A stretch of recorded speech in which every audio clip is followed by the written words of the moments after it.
என் பேர் லட்சுமி. நான் காமராஜர்ல இருந்து பேசுறேன். திருப்பத்தூர் தான் நானு. காமராஜர் 34வது வார்டுல இருந்து பேசுறேன் நானு.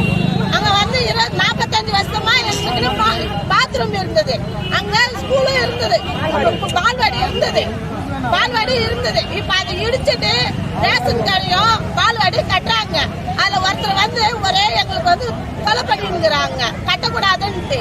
இப்ப நாங்கெல்லாம் சேர்ந்து அதை கட்டணும் அப்படி முயற்சி எடுக்கிறோம். நாங்க பொதுமக்களுக்கு சொல்லி நாங்க முயற்சி எடுக்கிறோம். அவங்க பொதுமக்கள் கிட்ட வந்து அவங்க தேவையில்லாத பிரச்சனை எல்லாம் பண்ணிருக்கிறாங்க ஒரு நபரு. அதுக்கோசரம் நாங்க இங்க வந்து நின்னுக்கிறோம்.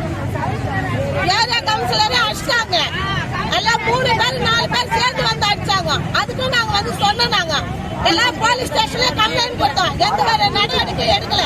இப்ப வந்து நாங்க வந்து பொதுமக்கள் எல்லாம் சேர்ந்து போராட்டம் பண்றோம். கலெக்டர் வந்து பேசணும், பால்வாடி வேணும், எங்களுக்கு ரேஷன் கடை வேணும். ரேஷன் கடை வந்து இதுல இருக்குது, நாங்க கேட்க கிடையாது ரேஷன் கடை. இப்ப நாங்க ரேஷன் கடையும் கேட்கிறோம், பால்வாடியும் கேட்கிறோம். அதனால செஞ்சு கொடுன்ற